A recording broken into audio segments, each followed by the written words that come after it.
Halo teman-teman semua, selamat datang kembali di Satu Teduh Harian Menjadi Murid. Nah, kalau kita kemarin baru aja selesaiin kejadian 29, hari ini kita akan masuk ke kejadian 30 dari ayat 1 sampai 24 nih guys. Kita akan melanjutkan cerita kemarin.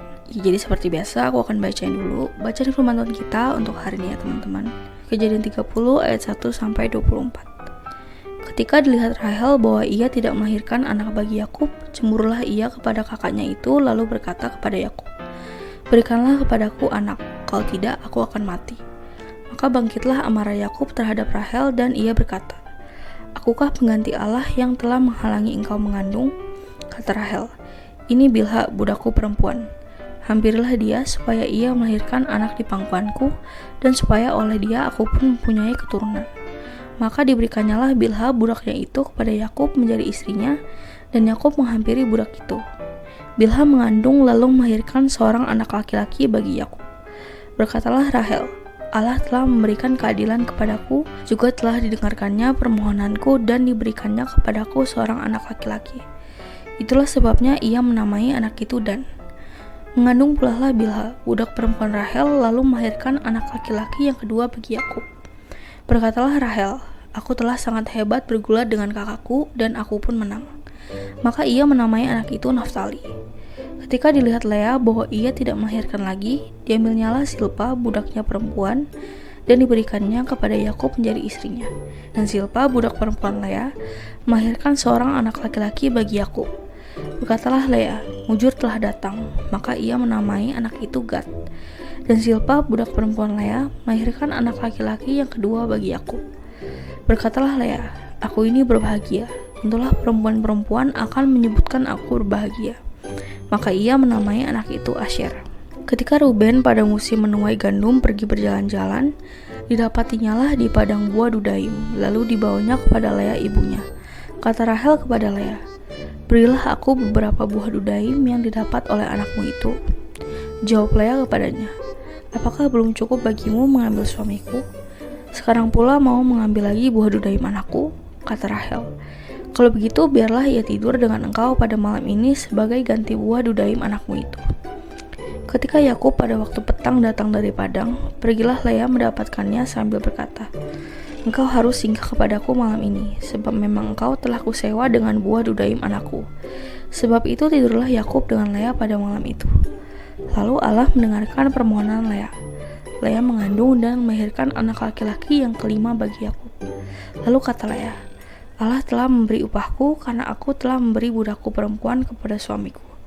Maka ia menamai anak itu Isakar. Kemudian Lea mengandung pula dan melahirkan anak laki-laki yang keenam bagi Yakub. Berkatalah Lea, "Allah telah memberikan hadiah yang indah kepadaku. Sekali ini suamiku akan tinggal bersama-sama dengan aku karena aku telah melahirkan 6 orang anak laki-laki baginya." Maka ia menamai anak itu Zebulon.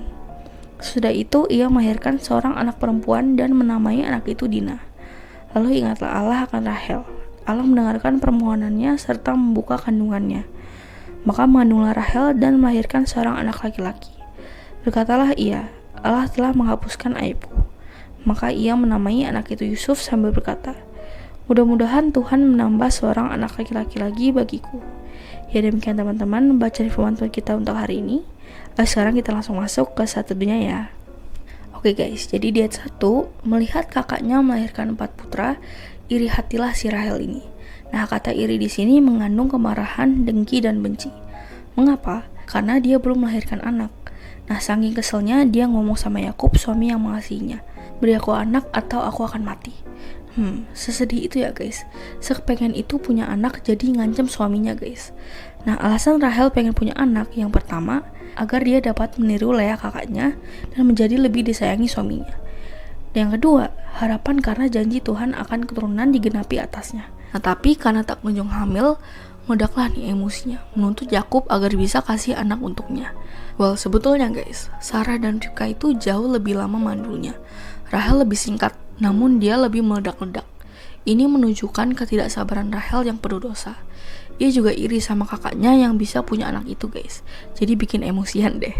Nah, di ayat 2, si Yakub ini bukannya meredakan emosi Rahel yang meledak-ledak, dia malah ikutan emosi juga. Emang aku Tuhan? Emang aku maha kuasa seperti Tuhan yang bisa bikin kamu hamil? Emang aku bisa menahan benih bayi di rahimmu? Nah, suami istri akhirnya jadi sama-sama emosi, guys. Nah, sebenarnya si Rahel ini ngerti ya kalau cuman Tuhan yang bisa bikin dia hamil. Tapi karena dibakar cemburu, sampai akhirnya dia lupa bahwa hanya Tuhan yang bisa kasih dia keturunan. Nah, di ayat ketiga, demi memenuhi ambisi punya keturunan dan terpuaskan gitu rasa irinya pada kakaknya, akhirnya Yakub ini disuruh tidur sama asistennya Bilha. Nah, di ayat 4, si Yakub mau aja lagi, guys, disuruh tidur sama pembantunya. Poligaminya akhirnya makin meluas, guys, dari Lea, Rahel, dan meluas ke asistennya Rahel. Nah, di ayat 5, hamillah si Bilha asistennya Rahel yang melahirkan seorang putra. Dan di ayat 6, Rahel sesenang itu, dia bilang, Tuhan udah memberi dia keadilan. Di sini kita lihat ya, guys, pernyataan Rahel ini seolah menyatakan bahwa kemandulan itu ketidakadilan dari Tuhan. Nah, dia mengukur keadilan Tuhan dari berkat keturunan. Nah, Rahel memberi putra itu nama Dan, yang artinya hakim yang memutuskan keadilan. Di ayat 7-8, Bilha, asisten Rahel itu mengandung lagi, guys. Dia merasa dia telah bergumul dengan Tuhan dalam doa sedemikian rupa, dan Tuhan memberikan lagi putra kepadanya. Maka diberinya nama anak itu Naftali. Nah, so far berarti anak Yakub dari Lea ada Ruben, Simon, Lewi, dan Yehuda kan. Nah, anak dari Bilha ada Dan dan Naftali. Nah, di ayat 9, melihat dua putra dari Bilha yang lahir dan melihat kayaknya kok dia belum bisa melahirkan lagi, Lea ikut-ikutan adiknya, guys. Dia memberikan Silpa asistennya untuk Yakub.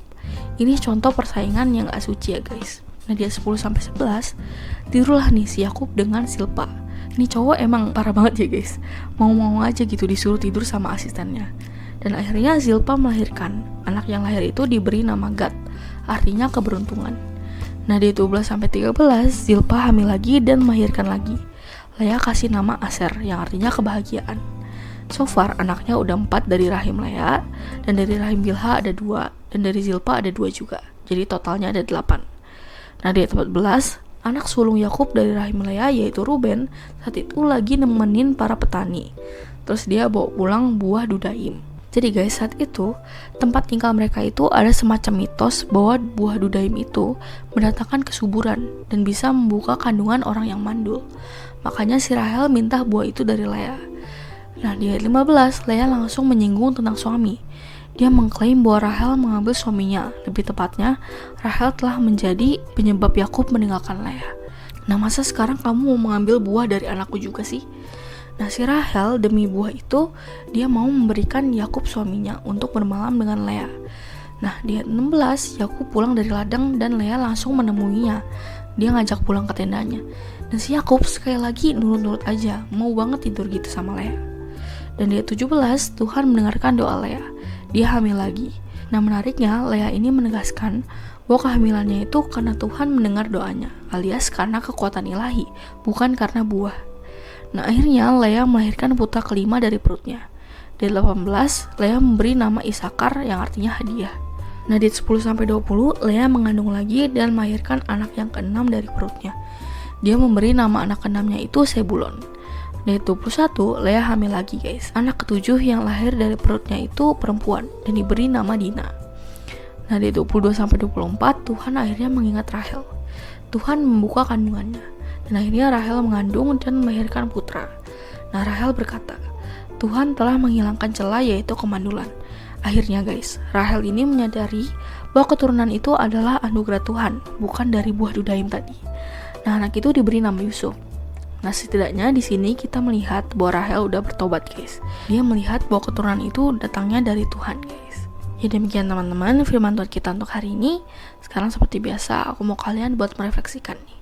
Nah, hari ini kita belajar banyak ya, guys. Yang pertama, kita belajar dari Yakub tentang perlunya ketegasan. Kenapa? Karena saat dia dikasih Lea untuk jadi istrinya, dia manut aja. Padahal maunya sama Rahel. Terus pas udah nikah selama 7 hari sama Lea, dikasih Rahel, dia juga manut aja. Pas disuruh tidur sama asisten Rahel, yaitu Bilha, dia juga manut aja. Dan pas Lea suruh tidur sama asistennya, yaitu si Silpa, dia juga manut aja. Kayak gak ada prinsip ya guys si bapak Yakub ini. Makanya nanti complicated tuh keluarganya. Yang kedua, kita belajar dari Lea. Dia merasa diduakan oleh Yakub. Ia merasa Yakub lebih sayang sama Rahel. Akibat poligami Israel ya guys. Nah, tapi dia punya iman yang bagus sih guys kepada Yahweh. Masalahnya adalah dia sesayang itu sama Yakub dan akhirnya ikutan iri sama Rahel pas Bilha melahirkan. Padahal dia udah punya anak banyak, tapi dia tetap kasih Zilpa untuk melahirkan. Dan yang ketiga, kita belajar dari Rahel guys. Kita belajar akibat poligami itu dia juga merasa bahwa suaminya lebih menyayangi Lea karena Lea udah melahirkan putra banyak.